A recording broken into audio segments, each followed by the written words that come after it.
doživljavamo od strane ove vlasti, ali ovo mislim da je apsolutni presedan. Do sada nismo imali da načelnik policije bude umešan u neko ubistvo. Kako vi to komentarišete i sve one događaje koji su se dešavali od 12. maja pa sve do danas, 19.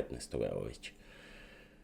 Kako je Srpska napredna stranka došla na vlast i kako je politika Aleksandra Vučića išla samo ka tome da njegovom mafijaškom kartelu bude dobro, najlogičnije je i bio taj put da uzurpira sve institucije, da sve institucije otme od građana, otme od države i podredi ih svojim potrebama i svojoj vlašću. To nije mogao da uradi sam, morao je da ima ekipu ljudi za koje je on procenio da su mu lojalni, da su spremni i odani da za njega urade sve. Ti ljudi jesu to uradili i rade, ali su za takvu svoju odanost nagrađeni visokim nekim novčanim sredstvima, dobrim životom, lagodnim životom i sijaset benefita koji svakako kada je policija u pitanju nije u skladu sa policijskim poslovima.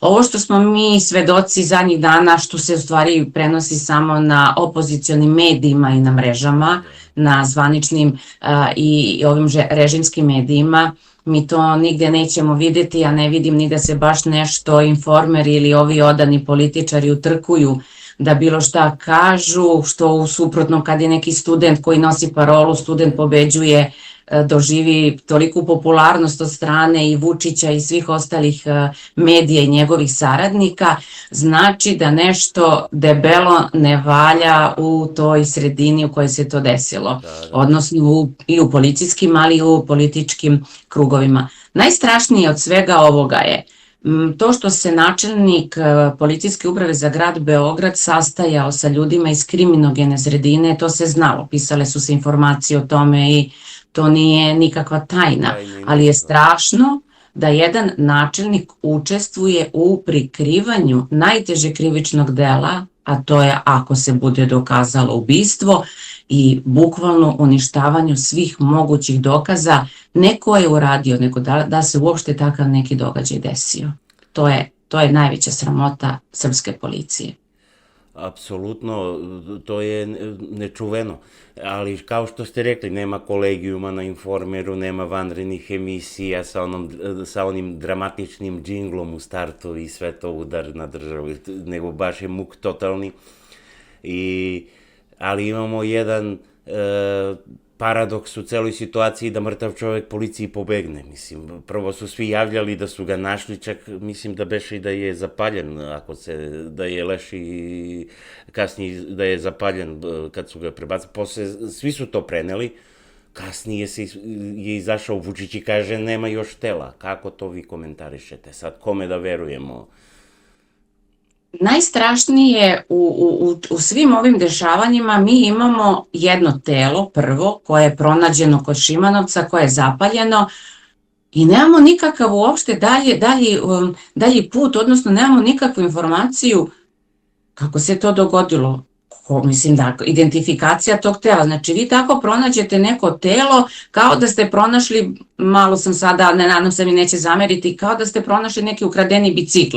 Znači mi smo prvo morali, to je moralo da krene istraga i u pravcu sada da se vidi lice, da se vrši identifikacija, da li je prijavljen nestanak nekog lica, znači mi smo dobili informaciju, nađeno lice. Zatim, koliko sam ja propratila, opet je pronađen neki leš koji je isplivao, da li iz Save ili iz Dunava, nemojte, mi opet ne znamo... Evo to da kažem, da je još jedan leš isplivao posle toga, da.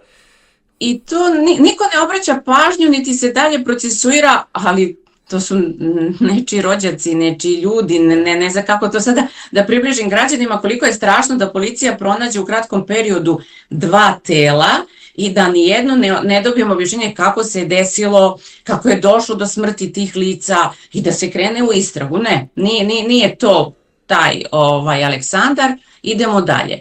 Nemoguće je da policijski službenici koji su učestvovali u prikrivanju ovog krivičnog dela i po izjavama koje mi sada imamo, što i dalje ne znamo da li su tačne, jer izjave imamo samo šta je rekao Veselin Milić. Niko se ne bavi sa ovih ostalih 9 ljudi, šta su oni rekli, osim što se brane ćutanjem. Oni moraju da daju nekada negde neku izjavu, pritom meni nije jasno da se neko brani ćutanjem, a učestvovao je i u prikrivanju jednog krivičnog dela, ozbiljnog, i u uništavanju tragova. Znači, ljudi koji su telo, leš, odvezli negde, moraju da kažu gde. Ne može to telo tek tako da nestane. Nije sad taj čovjek oživeo pa im je pobegao. Mislim, strašno je. Tako da mi sad sve dovodimo u sumnju. Šta se desilo?